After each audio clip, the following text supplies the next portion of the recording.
All right. Good morning and welcome to the show. This is a weekly jargon. I am Jose Rodriguez. And Rohi Zachariah. And today we're going to bring you some local updates of what's kind of shaping up here in our community. Typically, we try to do this at least once or twice a year throughout the year to make sure that we keep our viewers informed of some of the updates that are shaping along our community, Central Valley, here in Madera, more importantly. But Rohi, I know you've been getting some complaints about some of the communication issues that are taking place with Grace. Let us know what's going on. Yeah, I mean, obviously, Madera's going through, we've talked about it before, growing pains. And, I mean, it's kind of the trade-off of when you say, hey, either my roads need work or I'd like to see, this coming to Madera or happening, and realizing a lot of that requires sometimes infrastructure or, we have aging infrastructure. But I think most recently it's, we've seen a couple incidences, especially with relating to, one of them hitting a gas line and just yesterday, one of them hitting one of our major water lines here on Howard and kind of knocking out some businesses for a little while. So, it's just kind of to bring about, for the public is, I won't say is it acceptable, but I mean, what level of disruption are we expecting when we say, hey, we want growth in our city, Yeah, and I think with these, I guess we can call them growing pains, right? Because that's what they are. Yeah, it hurts. And we're trying to bring in this broadband infrastructure, and we talked about it not too long ago. I think looking at some of the work that's being done around our community and around my house, because I've seen it. Obviously my driveway was blocked because they were trying to drive this fiber cable through the ground. And the funny thing is, I asked the guy, well, how are you driving this cable from this end to that end?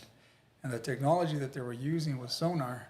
I guess that would tell them if there's any critical lines, like whether it be water, sewer, and or PG&E, some type of gas line or electricity, right? So I think what you would think is that when you call for them to map out where these lines are, I think you'd be following those arrows, because those arrows typically tell you where these utility lines are. Mm-hmm. But I think we're having this constant, community stating that there's been a break in a water line. Yeah. They've hit a power line. I think yesterday we heard something with AT&T, right? Yeah, or the something water, like that. So I think those things do kind of bring in some frustration for the community. But rest assured that your city is taking care of them. Staff is out there always trying to make sure that no service is interrupted. So if you're keeping up, thank you for being very patient with us. And as we continue to unveil more and more of these episodes, we'd like your input to see what you'd like to see in our shows, right? We talked about Central Valley fiber expansion. I think this was a couple of weeks back. And I bring it up because, again, we just talked about the growing pains of having that done. Tomorrow we have a groundbreaking that's going to take place for the State Route 145 downtown, and also out heading out to south of Madera Avenue there, right? So you're going to see the projects that are coming through Madera. Again, some growing pains because it is going to delay traffic, especially downtown where you see you're used to having a 4-lane that traffic drives through there quite a bit, and now the project is going to have 3 roundabouts that are going to shape the way traffic flows. People may say, well, this may take too long for me, so therefore I'm going to take the other route and maybe impact other areas where you see more traffic. Your thoughts on that, Roy? Yeah, and I know, like, with a lot of this, I mean, obviously this is something that's been in the work for a long time, but people are just kind of realizing, especially like the roundabouts. And, as a business owner downtown, I can see where you could, I don't want to say be on the fence, but there could be probably a little sense of caution, because I think for me, myself, for instance, if I'm going to get across town right now after this construction is done, it's kind of hard really to imagine that if I'm going from here, let's say to like Rancho San Miguel area, then I'm going to continue to use that route, right? Because it's intentionally been, the road diet is kind of there to slow traffic, and I'm trying to find the fastest way through. And I don't know, again, if that becomes the general theme, then who's traveling down that road unless you're doing business there? And I don't know. I guess like I said, it's if I have that business and I'm kind of relying on maybe the unintentional, somebody drives by and says, oh, hey, I want to stop there. Now I'm not driving by so much. So am I kind of losing business, or is it going to hopefully pan out like the city plans, and it'll be more encouraging to people to, walk around or hang out, or, I don't know. I mean, you were kind of part of that. So, I mean, what was some of those discussions? Well, I mean, the way I look at it is no different than the State Route 99, right? I mean, unless you have business, or you need some lodging, or you need gasoline, or you need something, you're going to make a stop. Otherwise, and what's your purpose in Madera, unless you have an interest in Madera, right? And I think that's how state highways and or freeways were created, right? They were just slapped on the middle of your communities, Yeah. which in turn help transportation, how people get from one place to another, especially commuters and or people that need to access faster roads to get to a certain place, right? Yeah. But at the end of the day, if I'm driving to, let's say, Merced, I don't know that I'm going to stop in Chowchilla unless I have something to do in Chowchilla, right? I see Chowchilla, and there's nothing that I wouldn't want to do in Chowchilla. It's just that I have no business. Yeah. It's just it's another city along the way, the 99. So I think when we look at State Route 145 and how the residents utilize that, it's for them to get to maybe Tozier or get out to 145 out to 41 and what have you, or that area, right? They need to utilize that corridor to get there. Now, being that you'll have amenities such as a median, wider sidewalks, bike lanes, obviously some of the lights, benches that you'll have out there, that's going to drive some curiosity for businesses and or people to want to say, you know what, downtown has enhanced. It is enhancing. And I think that's going to drive some curiosity from people. Now, your everyday commuter that utilizes that specific road, that doesn't stop anyways, may consider, hey, well, wow, I never really realized, I never noticed that store in the corner there, because there was never really anything that my peripheral vision really sought out for. But now I see a canopy. I see the nice bench, and I see the nice masonry that was done around that to widen those sidewalks. You know what? Actually, I think I'm going to stop by and grab me a taco or grab me something, right? Sure. And that's kind of the way. Again, I'm being very optimistic and seeing how it shapes out later in the future. But typically, if you go down to these downtowns, not all of them have a state route running right through them, right? If you go to a downtown Merced, for example, that's their main street. But their main street was never really meant to be the business route and or of a state highway. It's a main street. And if you see it today, it's transformed in a way where it's just been very inviting for businesses to want to transact and for people to want to come there. More importantly, students, because they have an extension or a satellite of the UC Merced. So who's to say we can't do the same? That we can't get maybe some type of administration building out there and get more people involved, or that's the plan that we have as a city council, is to enhance downtown, and this is one step closer to that, and that's kind of the investment that we at the council, you have really supported.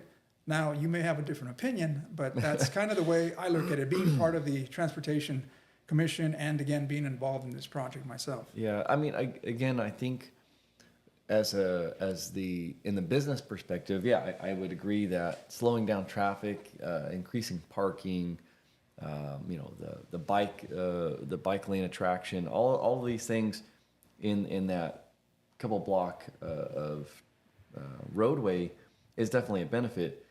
I guess my concern is you're taking 4 lanes of traffic, which is it's a highway, and you're narrowing it down to 2 lanes, and you're creating the roundabouts, which should hopefully kind of keep a flow of traffic.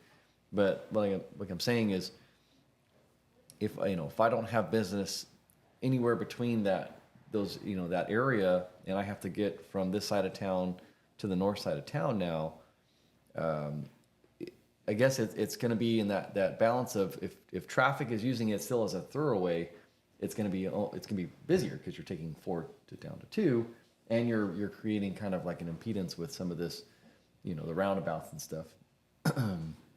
The thing is now is that traffic going to offload to the adjacent roads, which I think that was kind of maybe part of the plan, but then still those roads are still obviously 2-lane roads as well. They're not really there. So I don't know. It's going to be interesting to see how people kind of adapt as far as their traffic patterns and Well, I can tell you, for example, Rohi, and this just happened to us. Did it impact my daily commute? I play at the golf course, right? And Road 26 was closed for the project on the overpass, right, to get over the Santa Fe rail and the high-speed rail. Yeah. But the detour was taking 17 out of 27, coming around the backside of it. And I'll tell you, it was not, at first it was very inconvenient for me, right? Like, but it became a routine. And timing it, I did see that it did shave off at least 5 minutes just by not taking that detour. And 5 minutes means a lot to a lot of people. So the studies show that with all these signals that are placed today on these on 4 lanes, can you get to from Gateway to Tozier, for example? Can you get there faster having the current system that we have today, right? On a road diet, you have a continuous movement with those roundabouts that will not have any traffic signals. What does that do? I mean, you can speed up from 0 to 60 to the next traffic light, but if you have to wait there 2 minutes, then that gives enough time for that person making that turn on that roundabout to catch up. And right as the light turns green, guess what? He's there. Yeah. So I would say that the 4-lane with those current traffic signals would be fast if all of them, and this is a coincidence, are all green, hitting from one place to the other. Yes, I don't think I would argue with you there. But given the traffic studies, given the traffic flow, I still feel that time-wise, I think you'll still make a really good time from point A to point B. If in fact your destination is from Gateway to Tozier or whatever the case may be, I still feel that you will be able to get through with the road diet. Okay. Right? And again, I mean, we'll see. And there's different arterials people want to take, like Lake Street, 4th Street, and we'll see the impacts that it has there. But we're also doing the other roundabout, bigger roundabout on Central and Lake and all these other, this 5-corner intersection that we've kind of had, right? And we'll see how those impacts are too as well, right? Yeah, and I think the next section of that is kind of really looking at it. I mean, obviously downtown at this point has a lot of vacancies, and looking and asking the viewers out there to kind of say, what is it you would like to see? I mean, obviously, I think that was one of the biggest things is people think that city council kind of pick who goes there to some degree, which, I mean, planning may approve, but we don't. But the city as a whole doesn't. We don't go out and say, "Hey, we want a Taco Bell on this corner, and you need to go there." It's maybe market drives that. Yeah, right? market drives that. So to see maybe obviously right now, I think besides the banks, the majority of the businesses are still small mom and pop shops. To see if I guess if the plan has truly worked, are we going to see like a full retail chain come in there to any degree, whether it be food or retail or any kind? And is that kind of like, maybe is that in your opinion, like the stamp of approval to say, we got this right? You know what I mean? Like what would you kind of say is that? Well, the way I look at it here, Rohi, and this is what I think the misconception is that State Route 145 was never Madero's in the first place, right? In the original design project, it was a 4-lane. But that 4-lane required a lot of funding that the Caltrans was not awarded. We didn't have that funding to make that happen. Although the initial engagement with the community through a grant that was written by Caltrans, we engaged with a consultant to try to engage our community on what they wanted to see. What is your ideal downtown if in fact we can get these 4 lanes? Because originally the design was to have the 4 lanes. Yeah. So we then were awarded a grant to be able to design it, okay? So in the design, first thing that this consultant does is goes out to the stakeholders, such as myself, businesses, downtown association, and those folks that were stakeholders and seeing this thrive. Well, it wasn't a council opinion, it was a community engagement opinion. And once that report was completed, now we had a blueprint that we can say, if there's any funding, Caltrans, this is a blueprint we'd like to have because we feel that this is what our community needs. Yeah. Again, the needs, keep it as a 4-lane because we understood the impacts of traffic. So years later, Caltrans comes up and says, well, we have funding, but we only have funding for this particular road diet. Obviously, that didn't sit well with us because we didn't want to, we wanted our design. You know, this is the community's input. We want that design. Well, I'm sorry. The funding that's available is this, unless you want to fork out the money. Well, the city didn't have that money. Yeah. Right? So the majority of the funding is being provided through Caltrans or the Transportation Commission, right? The California that's how they get their funding is what projects are you going to award or priority or capital improvements, right? And reconnecting these communities became a priority for them. And roundabouts became very popular because again, less cost, you know, you're narrowing down the road. I'm assuming it's less material. And nevertheless, I mean, we went with it because we didn't know if in our lifetime we would get this opportunity to get that funding.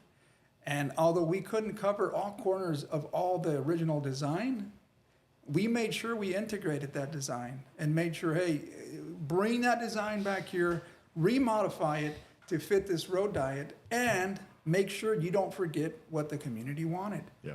And that's exactly what we're being presented. Now, there wasn't enough money for that. So I think this is where your council, you, Rohi, and myself, had supported to move forward on that investment. Close to $3 million, the city said, you know, let's double down.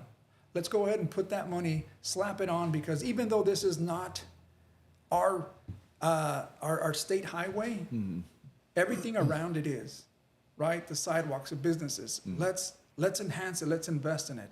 And that investment alone, I mean, you're not going to see the return on its investment today, tomorrow, Rohi, but you hope to see it in 50, 60 years from now. Just like when they first slapped that Highway 145 and they expanded that, right? Back then, stories would tell you that people would come downtown because downtown was the place to be. Yeah. So are we trying to bring that back? I mean, yeah, the nostalgic says, bring it back. We want to see downtown. It'll shape. It'll morph into something different. But we hope that it's engaging to where it brings a lot more youth, a lot more folks that remember downtown the way it was. If those folks are here, you know, they talk about it. I hear them talking about going to Lucas. I hear them talking about going to this place, J.C. Penney's and such. And I'm not from Madera. So when I hear those stories, it's very fascinating to me. And I think this is an opportunity. It won't happen tomorrow, next week, but someone will have to take shape of that. It may not be this council. It could be future councils, but they'll have the foundation to build on it.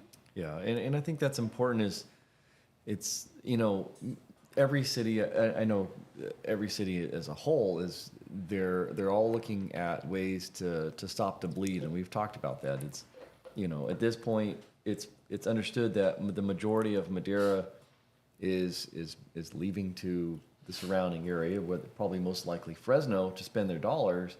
And, you know, if this kind of place can encourage those that are going out to stay local, that's kind of the win, right? I mean, it's not so much that we want to look at it, I think, as a city and say, you know, we want to shift funds. It's not like, you know, the restaurants on the west side, you know, now that money is just going to go to the east side. That doesn't really benefit much of us there. But if we can say as a whole, if we can come back after this is done and maybe, like you said, in a year, 2, 3, can just see an overall positive growth, you know, in the community, then I think that's where you tell the community, look, we got it right, you know.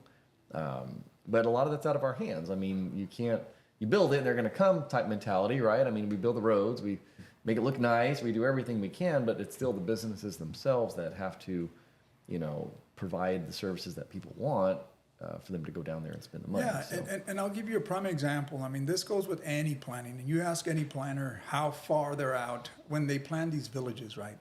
We just annexed ours not too long ago, and we're still waiting for that to take shape, right? Yeah. And it will, because it's planned. It's a general plan. It's been annexed to the city, and there's a lot of engagement. It's just a matter of what investor, what developer wants to go out there and set the tone, right? Yeah. And let me give you an example of Valley Children's in that area out there, right? You have the Mike Jones people out there that said, you know what? Let's go and invest in this, because there were planned villages years back, decades back. Yeah. And slowly, within the last 10 years, that took shape. And today, you start seeing how that just grew into its own, almost an unincorporated city, but at some point will have to be an incorporated city. The Rio Mesa, community facilities district at some point could be considered the Rio Mesa city. Right, and that took planning decades before you and I. I don't know that I was here at that time, but that's the kind of gradual movement you're going to see with these projects. And as much as we'd like to see growth fast, there's got to be a demand for it. Like you said earlier, there's got to be a market for it. So, again, the city isn't blindly putting money out there; it's just complementing what Caltrans is doing. Otherwise, we couldn't take on a project that size and hurt our residents by saying, we're going to take this from the coffers and we're going to invest it in, and with the hopes of increasing the business. That's just not the mentality of our business, our budget and or our city council.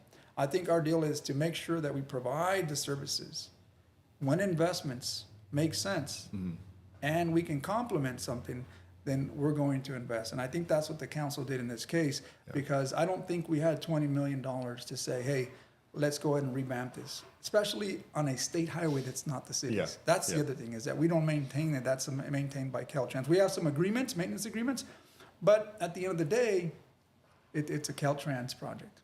Yeah. So I'm happy about it. I'm excited. If you're going to be out tomorrow, please join us at the groundbreaking. I think that's happening at 10 o'clock downtown. So hope to see you there.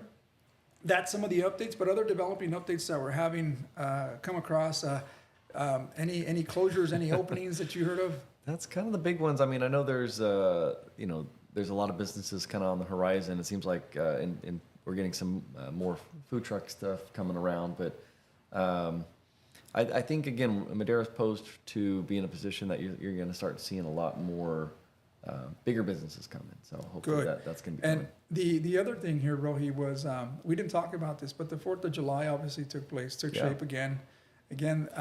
Through your council and the city in partnership with Kiwanis, again, we had another successful year at the fairgrounds. We did. As we start relinquishing some of that over to the city, Rohi was there. What was the outcome? Did you see, again, masses of people, and did you see the vendors out there? You know what? It was definitely even more received. I think every year it's been growing.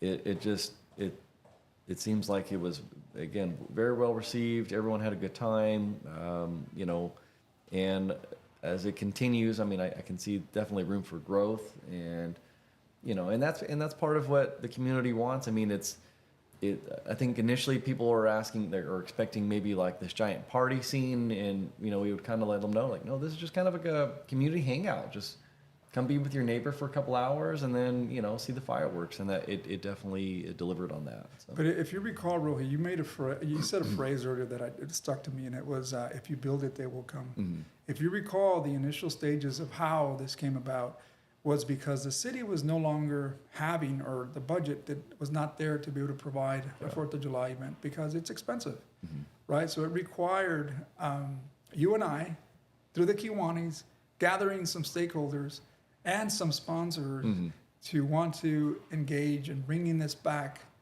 to the district fairgrounds. Prior to that, I think, the city had moved it around, but the latest was at the golf course. And I think that created some traffic issues there. Although it was a good venue, it just didn't really allow for a lot of people to come in a controlled area and enjoy the event. It was a beautiful scene, don't get me wrong. But I think when we decided to take this to the district fairgrounds, we didn't know how it was going to shape. We were very optimistic that, hey, if we build it, if we start it, if we get the commitment, the investment, and it was a lot of hard work. I think it was more work for you because you took on a lot of the vendors, and although my job was minimal, trying to get funding, That's right? a big job to me, yeah.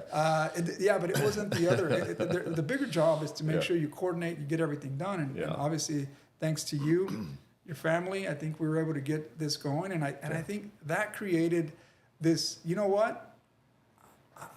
It just kind of built on its own, but it still needed someone to coordinate that, someone to, hey, how do I steer these vendors to come out here? How do I get engagement? And now that it's at the district fair, people are expecting it every year. Yeah. Now when they come to me, oh yeah, hey, what time's the fireworks going to happen?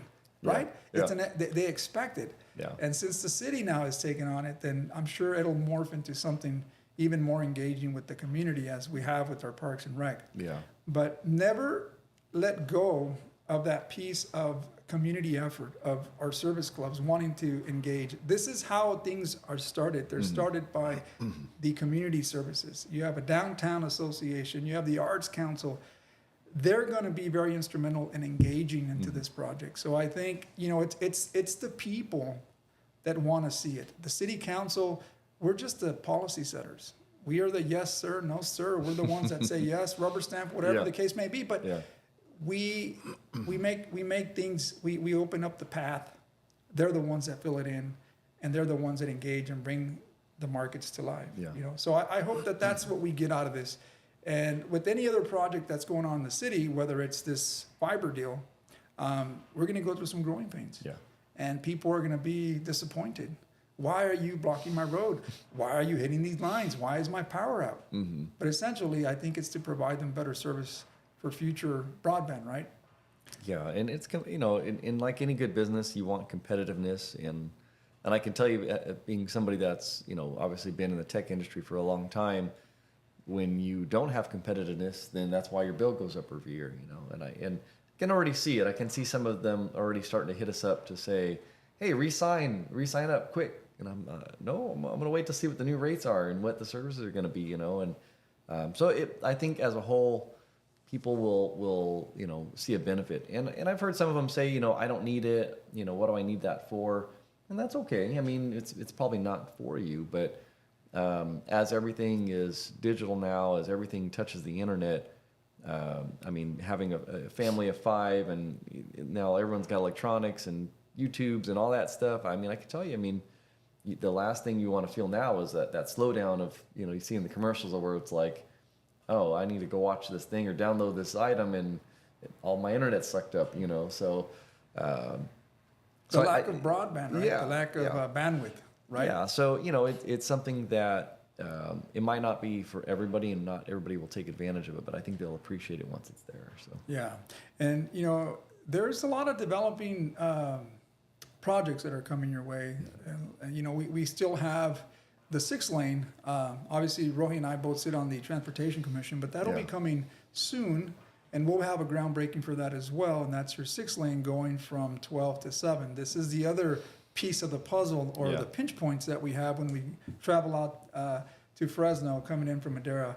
And then there's always that design project that has been awarded for the other section of 17 to 21. And once you see that, Roy, and it may not be tomorrow, Yeah. but once you see that totally completed, then we'll be able to see what when it comes to fruition, how it impacts our community, being able to travel in and out. And again, you may have a wider project. There may no need to stop in Madera, but the developing projects that are taking place right now, the Mono tribe here with the North Fork. I mean, if you've driven past that thing is Yeah. like, wow. yeah, It's like ready to go up. I mean, I thought it was open, but it seems like it's got its final touches. But it seems like it's going to create, again, stir up the economy a little bit, bring in people. Hopefully, again, some of that is leaked over to our city. They come and put gasoline. They come Yeah. eat at our restaurants, and we generate some sales tax from that, Exactly. right? That's what Exactly. we're hoping for. yeah.